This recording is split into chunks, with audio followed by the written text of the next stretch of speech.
Hello friends, कैसे हैं आप लोग? अच्छे होंगे। आज के वीडियो में फरवरी माह का करंट अफेयर्स की बात करेंगे, यानी कि 1 फरवरी से लेकर 20 फरवरी तक का जो आगामी परीक्षा यूपी पीसीएस जो 17 मार्च को होने वाली है, उसमें काफ़ी हेल्पफुल होगा आप लोग के लिए। तो शुरू करते हैं आज का हम लोग करंट अफेयर्स। आज की वीडियो करंट अफेयर्स पहला है कि एसएसबी के जो महानिदेशक हैं उन्हें नियुक्त किया गया है। कौन बने एसएसबी के महानिदेशक? दलजीत सिंह चौधरी। ठीक है। सीमा सुरक्षा बल जो है नेपाल के साथ, भारत और नेपाल के बीच जो सीमा सुरक्षा बल है, उसके जो महानिदेशक नियुक्त किए गए हैं वो दलजीत सिंह चौधरी जी नियुक्त किए गए हैं। ओके। नेक्स्ट, गुट निरपेक्ष आंदोलन की जो बैठक संपन्न हुई वह कहाँ हुई? वह युगांडा की राजधानी कंपाला में, गुट निरपेक्ष न्याय आंदोलन। ओके। मत्स्य पालन प्रबंधन पर एफएओ की मत्स्य पालन उप समिति का पहला उपाध्यक्ष चुना गया है। वह चुना गया भारत को। मत्स्य पालन प्रबंधन पर एफएओ की मत्स्य पालन उप समिति का पहला अध्यक्ष किसे चुना गया है? भारत को। ओके, याद रखेंगे फैक्ट। अरब सागर के ऊपर युद्धाभ्यास संपन्न हुआ। क्या नाम था उस युद्धाभ्यास का? Desert night. ओके। तो डेजर्ट नाइट किन किन देशों के मध्य होने वाला युद्धाभ्यास है? एक तो भारत हो गया, दूसरा फ्रांस और तीसरा यूएई, संयुक्त अरब अमीरात। तो 3 देशों के मध्य होता है ये युद्धाभ्यास डेजर्ट नाइट। ओके। तो ये अरब सागर में संपन्न हुआ, याद रखेंगे। डेजर्ट नाइट्स में कौन कौन से देश शामिल हैं? नेक्स्ट क्रेड है यूएसए की कंपनी जो विमानन कंपनी है, विमानन निर्माता कंपनी बोइंग से रिलेटेड है। बोइंग ने अपने नए वैश्विक इंजीनियरिंग एवं प्रौद्योगिकी केंद्र का उद्घाटन किसके द्वारा किया गया? भारतीय प्रधानमंत्री द्वारा किया है। कहाँ पर किया गया? बेंगलुरु में किया गया। तो याद रखेंगे, बोइंग कंपनी का जो वैश्विक निर्माता कंपनी है विमान की, वैश्विक इंजीनियरिंग एवं प्रौद्योगिकी केंद्र का उसका उद्घाटन प्रधानमंत्री मोदी द्वारा कहाँ किया गया? बेंगलुरु में। और यहीं बेंगलुरु में प्रधानमंत्री मोदी द्वारा बोइंग सुकन्या कार्यक्रम को भी लॉन्च किया गया। बोइंग सुकन्या कार्यक्रम क्या है? बोइंग सुकन्या कार्यक्रम यानी कि बोइंग जो विमान निर्माता कंपनी है उसमें जो इंजीनियरिंग से रिलेटेड महिलाएं हैं उनके लिए एक कार्यक्रम है, इंजीनियरिंग क्षेत्र से रिलेटेड विमान कंपनी से। तो बोइंग सुकन्या कार्यक्रम नाम दिया गया उसको। ओके। नेक्स्ट करंट है कि पीएम सूर्योदय योजना भी शुरू की गई है। क्या है पीएम सूर्योदय योजना? पीएम सूर्योदय योजना के तहत क्या है? सोलर पैनल लगाए जाएंगे 1 करोड़ घरों पर, यानी कि 1 करोड़ घरों के छत पर क्या है? सोलर पैनल लगाने का लक्ष्य रखा गया है पीएम सूर्योदय योजना के तहत। नेक्स्ट करंट है भारत रत्न से रिलेटेड। ठीक है। तो वर्ष 2024 में भारत रत्न से सम्मानित किसे किया जाएगा? यह कर्पूरी ठाकुर जी को दिया गया है। कर्पूरी ठाकुर कौन थे? बिहार के सीएम थे। 1970 से लेकर 79 के बीच में 2 बार सीएम रहे। पिथौंजिया गांव समस्तीपुर में इनका जन्म हुआ था। याद रखेंगे, बीपीएससी के लिए काफ़ी इंपॉर्टेंट हो सकता है। पिथौंजिया गांव समस्तीपुर। 1952 में पहली बार विधायक बने और जो इनके राजनीतिक गुरु रहे वह थे पंडित सत्यनारायण तिवारी। पंडित सत्यनारायण प्रसाद तिवारी कौन थे? इनके राजनीतिक गुरु थे। तो भारत रत्न 2024 में 5 लोगों को दिया गया है। MS Swaminathan, PV Narasimha Rao, okay, Lal Krishna Advani, Karpoori Thakur, और 5वें व्यक्ति हैं चौधरी चरण सिंह जी। तो ये 5 लोगों को दिया गया। आगे होगा इसमें पीडीएफ में। फिलहाल तो अभी इसमें क्या है? कर्पूरी ठाकुर को। आईसीसी वनडे टीम का कप्तान किसे बनाया गया है? रोहित शर्मा को। इंटरनेशनल क्रिकेट एकेडमी द्वारा क्या है? काउंसिल द्वारा टीम बनाई जाती है, उसमें कप्तान किसे बनाया गया है? रोहित शर्मा को। 69वां फिल्म फेयर पुरस्कार 2024 कहाँ संपन्न हुआ? गांधीनगर, गुजरात में। तो इसमें जो सर्वश्रेष्ठ फिल्म है वह दिया गया OMG 2 और जोरम को। ओके। याद रखेंगे, 69वां फिल्म फेयर पुरस्कार 2024 गांधीनगर, गुजरात में संपन्न हुआ। सर्वश्रेष्ठ फिल्म OMG 2 और जोरम मूवी को दिया गया है सर्वश्रेष्ठ फिल्म पुरस्कार। ओके। नेक्स्ट है ऑस्ट्रेलियन ओपन 2024, जो लॉन टेनिस का ये पुरस्कार है ऑस्ट्रेलियन ओपन। तो ऑस्ट्रेलियन ओपन 2024 के पुरुष एकल विजेता कौन बने? वो बने जॉनिक सिनर। ओके, फर्स्ट टाइम बने हैं जॉनिक सिनर। जॉनिक सिनर किस देश के हैं? इटली के हैं, फर्स्ट टाइम विजेता बने हैं। और इन्होंने किसको हराया है, यानी कि उप विजेता कौन बना? Daniel Medvedev. डेनियल मेदवेदेव, कहाँ के डेनियल मेदवेदेव? रसिया के हैं। ओके, तो ऑस्ट्रेलियन ओपन जो पहली बार पुरुष एकल विजेता बने जॉनिक सिनर, इटली, फर्स्ट टाइम, और उप विजेता डेनियल मेदवेदेव। तो ऑस्ट्रेलियन ओपन पुरुष एकल विजेता की बात की हमने। महिला एकल विजेता की बात करें तो कौन है महिला विजेता? एकल विजेता arena Sabalenka. Arena Sabalenka. Okay, और उप विजेता जो बने वो Zheng queen when. Zheng queen when. तो महिला एकल विजेता ऑस्ट्रेलियन ओपन 2024 की एरिना सबालेंका। ओके, और उप विजेता झेंग क्वीन वेन। पुरुष डबल्स विजेता की बात करें तो ये भारत के हैं रोहन बोपन्ना और मैथ्यू एबडेन। रोहन बोपन्ना और मैथ्यू एबडेन क्या हैं? पुरुष डबल्स विजेता बने। उप विजेता कौन है पुरुष डबल्स में? किनको हराया है रोहन बोपन्ना और मैथ्यू एबडेन ने? तो वो हैं सिमोन बोलेली और आंद्रिया बाबासोरी। ठीक है, सिमोन बोलेली और आंद्रिया बाबासोरी। तो रोहन बोपन्ना ग्रैंड स्लैम जीतने वाले सबसे उम्रदराज खिलाड़ी बन गए हैं। 43 ईयर्स ओल्ड हैं, याद रखेंगे। सर्वाधिक ग्रैंड स्लैम जीतने वाले भारतीय खिलाड़ी हैं लिएंडर पेस।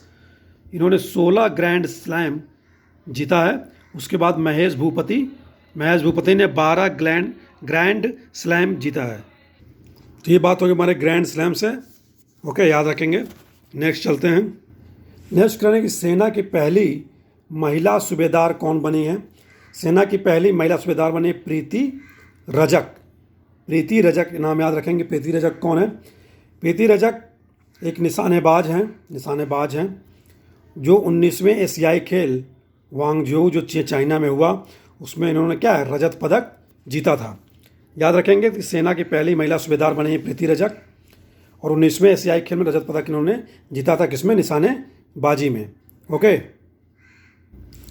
नेक्स्ट क्या है कि भारत मोबिलिटी ग्लोबल एक्सपो 2024 कहाँ संपन्न हुआ? यह संपन्न हुआ नई दिल्ली में। तो भारत मोबिलिटी ग्लोबल एक्सपो 2024 कहाँ हुआ? नई दिल्ली में हुआ। वायु शक्ति 2024 अभ्यास पोखरण में किया जा रहा था। जैसलमेर जिला राजस्थान पोखरण में वायु शक्ति 2024 अभ्यास। भारत द्वारा यूपीआई की शुरुआत की गई है। कहाँ पर? फ्रांस में एफिल टावर के पास। एफिल टावर का जब टिकट खरीदना होगा देखने के लिए तो वहाँ यूपीआई का प्रयोग किया जाएगा। इस भारत के यूपीआई की शुरुआत कहाँ की गई है?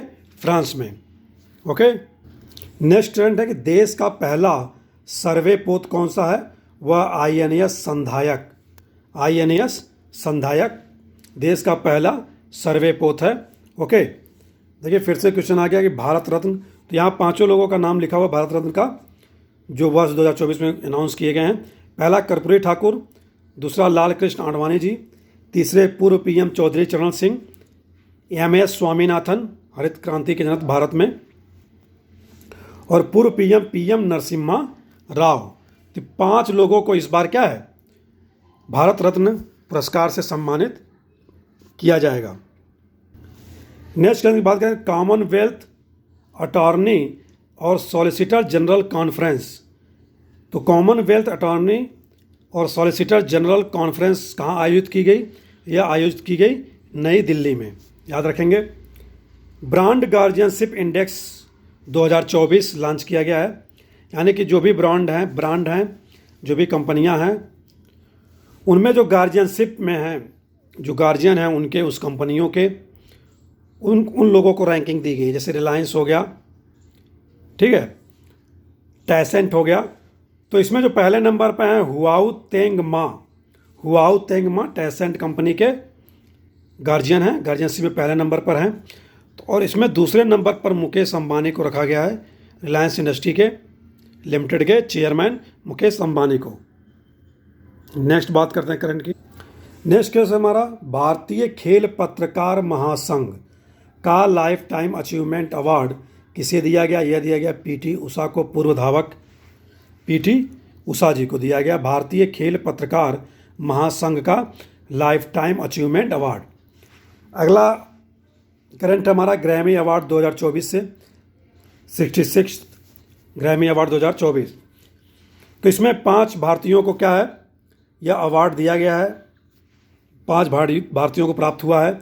बेस्ट ग्लोबल म्यूजिक एल्बम में दिस मोमेंट शक्ति, तो याद रखेंगे इस एल्बम का नाम दिस मोमेंट शक्ति का। 5 लोग कौन कौन हैं?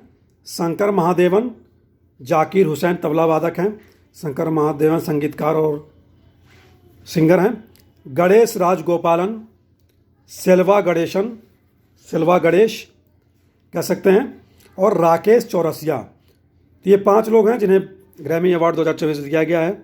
इसमें भी राकेश चौरसिया जो हैं इन्हें 2 ग्रैमी अवार्ड से सम्मानित किया गया है। तो ये हो गया हमारा ग्रैमी अवार्ड। नेक्स्ट चलते हैं करंट पर। और एल्बम ऑफ द ईयर जो ग्रैमी अवार्ड में दिया गया वो दिया मिडनाइट्स टेलर स्विफ्ट।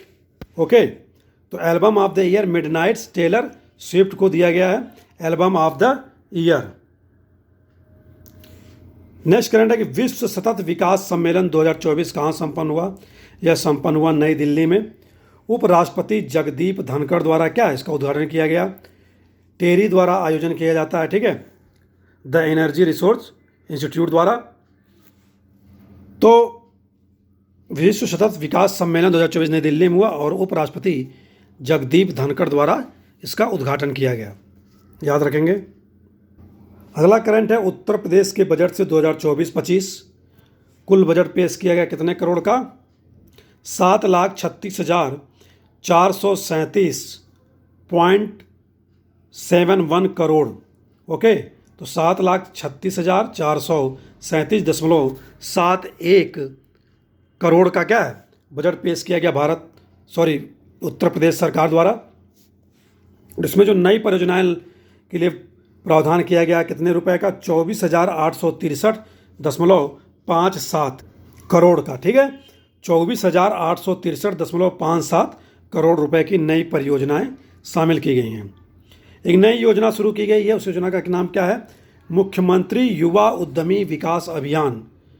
ओके, नई योजना है मुख्यमंत्री युवा उद्यमी विकास अभियान। इसमें क्या है कि 5 लाख रुपए तक ब्याज मुक्त ऋण उपलब्ध कराया जाएगा युवाओं को उद्यम हेतु।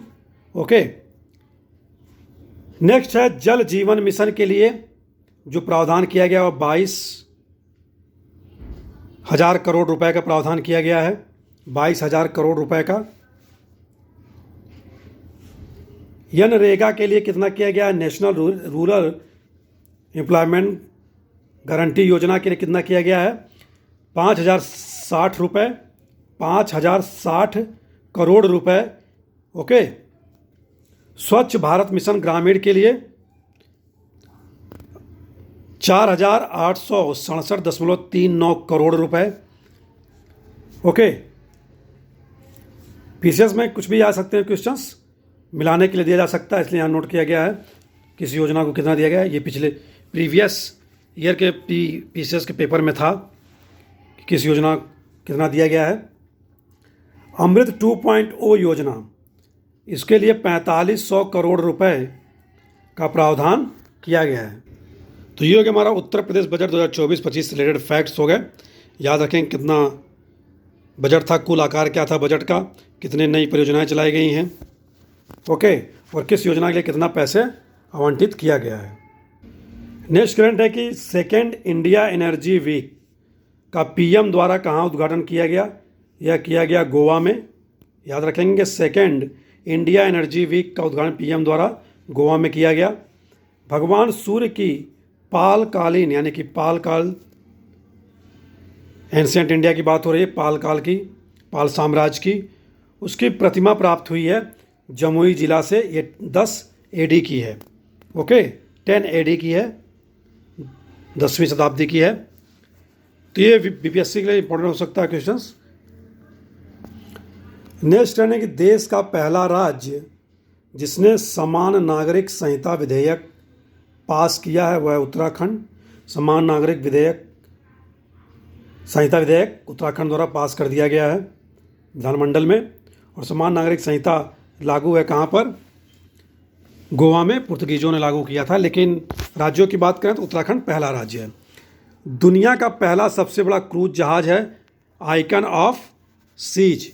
ये दुनिया का सबसे बड़ा क्रूज जहाज है आइकन ऑफ सीज। 51वां पुस्तक मेला, विश्व पुस्तक मेला कहाँ संपन्न हुआ? यह संपन्न हुआ नई दिल्ली में। हिंद महासागर सम्मेलन 2024 यह कहाँ संपन्न हुआ? पर्थ कहाँ है? ऑस्ट्रेलिया में। तो हिंद महासागर सम्मेलन 2024 पर्थ ऑस्ट्रेलिया में।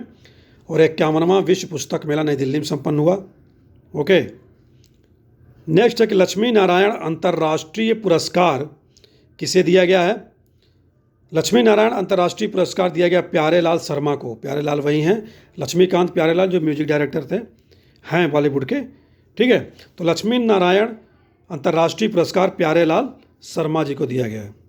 नेक्स्ट बढ़ते हैं आगे करंट की तरफ। नेक्स्ट करंट है नासा द्वारा जलवायु उपग्रह लॉन्च किया गया, वो भी स्पेस एक्स जो प्राइवेट कंपनी है एलन मस्क की, उसके फाल्कन रॉकेट द्वारा लॉन्च किया गया। उसका नाम क्या है? पेस। तो एक जलवायु उपग्रह है पेस, नासा द्वारा लॉन्च किया गया है निजी कंपनी स्पेस एक्स के रॉकेट फाल्कन रॉकेट द्वारा। ओके, तो ये हो गई बात नासा की। नेक्स्ट है कि पश्चिम एशिया के सबसे बड़े मंदिर का प्रधानमंत्री मोदी द्वारा उद्घाटन कहाँ किया गया? यह किया गया है Abu Dhabi, UAE Abu Dhabi में, याद रखेंगे। वर्ल्ड गवर्नमेंट समिट कहाँ हो रही है? दुबई में। यहीं पर प्रधानमंत्री साहब गए थे, तो वहीं पर क्या है अबू धाबी में उस मंदिर का, एशिया के सबसे बड़े मंदिर का उद्घाटन किया गया। पश्चिम एशिया का सबसे बड़ा मंदिर है। ठीक है, world government summit Dubai. UPI सेवाएं लॉन्च की गई हैं 2 देशों में। भारत का जो यूपीआई सेवा है वह श्रीलंका और मॉरिशस में है। ठीक है, ऊपर हमने देखा था क्या कि फ्रांस में भी यूपीआई सेवाएं लॉन्च की गई। तो फ्रांस में लॉन्च की गई, मॉरिशस में लॉन्च की गई हैं और श्रीलंका में लॉन्च की गई। नेक्स्ट है, अभी हम बात कर रहे थे बोइंग कंपनी की जो डिफेंस इंडिया है उसके एमडी कौन बने हैं? जो यूएस विमान निर्माता कंपनी है बोइंग, उसके डिफेंस इंडिया के एमडी कौन बने हैं? निखिल जोशी, याद रखेंगे नाम। आगे बढ़ते हैं नेक्स्ट करंट पर। नेक्स्ट करंट है सूर्य घर योजना। 1 करोड़ घर पर सोलर प्रणाली लगाई जाएगी। ये वही योजना है पीएम सूर्योदय वाली योजना, सूर्य घर योजना। ठीक है, एक अलग नाम इसका है सूर्य घर योजना। नेक्स्ट है कि किस योजना को सुप्रीम कोर्ट द्वारा असंवैधानिक करार दे दिया गया है? वह चुनावी बांड योजना। चुनावी बांड योजना 2018 में शुरू की गई थी।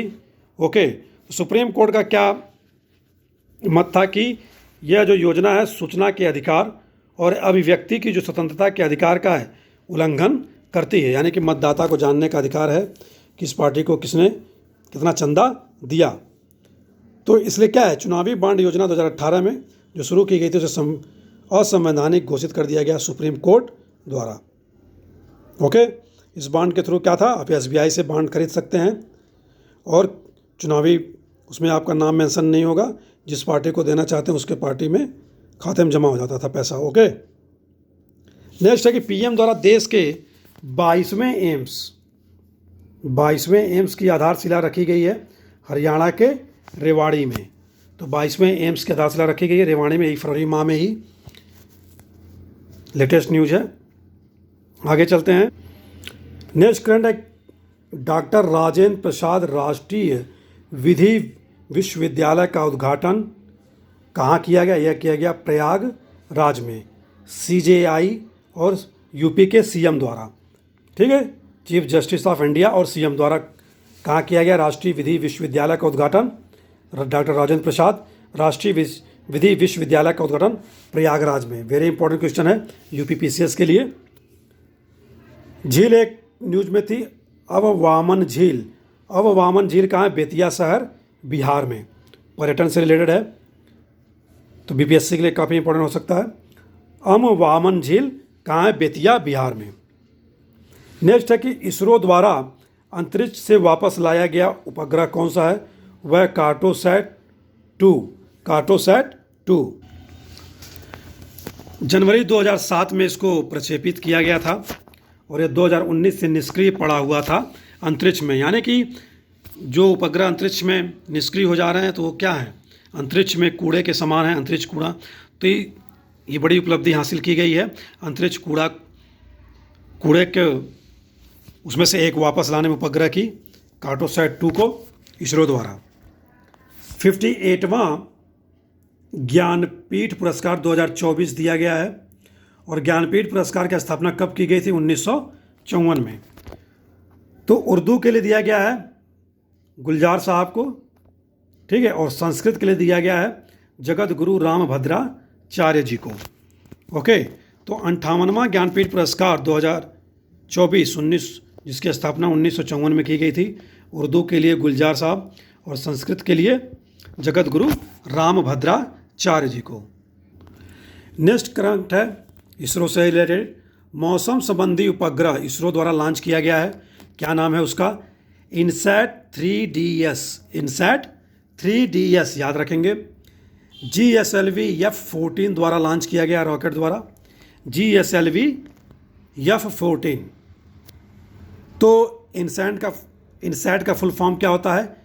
Indian national satellite system, Indian national satellite system. और GSLV का फुल फॉर्म क्या होता है? जियो synchronous satellite launch vehicle.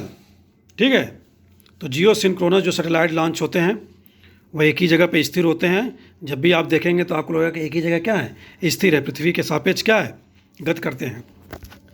Next है डेमोक्रेसी इंडेक्स। इंडेक्स की बात करें, हाल ही में फरवरी माह के डेमोक्रेसी इंडेक्स लॉन्च किया गया 2023। ठीक है, 24 में लॉन्च हुआ लेकिन 2023 के लिए है। तो इसमें भारत की जो रैंकिंग है वो 41 है, यानी कि 41वीं रैंकिंग पर है डेमोक्रेसी में। शीर्ष स्थान पर है नॉर्वे, न्यूजीलैंड और आइसलैंड। इकोनॉमिस्ट इंटेलिजेंस यूनिट द्वारा जारी किया जाता है हर वर्ष डेमोक्रेसी इंडेक्स। ठीक है, तो याद रखेंगे मेनली भारत की रैंकिंग क्या है, 41वीं है, और शीर्ष स्थान पे कौन से देश हैं। तो ये करंट हो गए हमारे फरवरी माह के 1 से लेकर 20 फरवरी तक का। हालांकि इसमें केंद्रीय बजट की बात नहीं की गई, केंद्रीय बजट के लिए अलग से वीडियो लाया जाएगा। ओके, तो आज की वीडियो में इतना ही बात करते हैं। नमस्कार, thanks for watching the video.